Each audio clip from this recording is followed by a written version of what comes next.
નમસ્કાર ખેડૂત મિત્રો, ખેડૂત પ્રયાસ ચેનલમાં આપનું સ્વાગત છે। આજે તારીખ 20 માર્ચ 2024 સવારના મહત્વના હવામાન સમાચાર। ચેનલમાં નવા આવો તો સબસ્ક્રાઇબ કરી લેજો। હોળી પહેલા આવશે માવઠું, કરા સાથે વરસાદની આગાહી।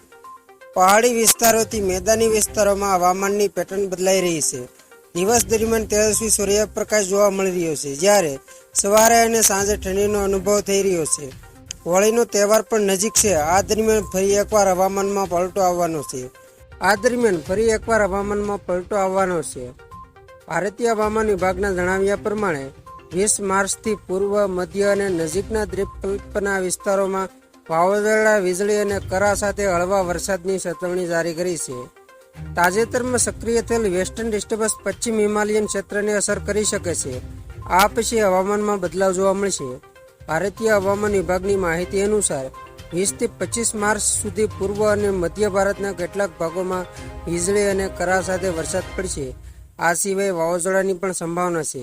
તમને જણાવી દઈએ કે IMDએ જમ્મુ કાશ્મીર, લદ્દાખ, ગિલગિટ બાલ્ટિસ્તાન, હિમાચલ પ્રદેશ અને ઉત્તરાખંડમાં હળવો વરસાદ અથવા હિમવર્ષાનું એલર્ટ જાહેર કર્યું છે। આવી સ્થિતિમાં ગુલાબી ઠંડીનો અહેસાસ થઈ રહ્યો છે। IMDએ હવામાનને લઈને એલર્ટ પણ જાહેર કર્યું છે। તમને જણાવી દઈએ કે આગામી 72 કલાકમાં હવામાનનો નવો લુક જોવા મળી શકે છે। હવામાન વિભાગની આગાહી અનુસાર ઉપ હિમાલયન, પશ્ચિમ બંગાળ, સિક્કિમ, તેલંગાણા, તટીય આંધ્રપ્રદેશ, યાનમ અને કેરળમાં 20 થી 25 માર્ચ સુધી વિવિધ દિવસો દરમિયાન હળવો વરસાદ અથવા હિમવર્ષા થઈ શકે છે। ગુજરાતમાં આકરી ગરમીની શરૂઆત થઈ રહી છે। છેલ્લા કેટલાક દિવસથી મહત્તમ અને લઘુત્તમ તાપમાનમાં વધારો થતાં બપોરે આકરી ગરમી અનુભવાઈ રહી છે, જ્યારે રાત્રે પણ ગરમીનો અનુભવ થઈ રહ્યો છે।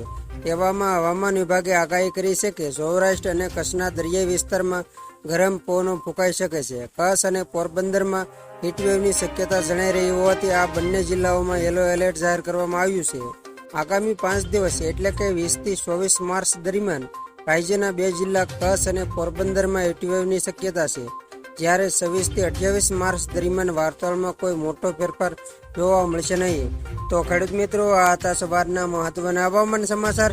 ફરી વખત મળીશું નવી અપડેટ સાથે। ત્યાં સુધી જોતા રહેજો ખેડૂત પ્રયાસ યુટ્યુબ ચેનલ।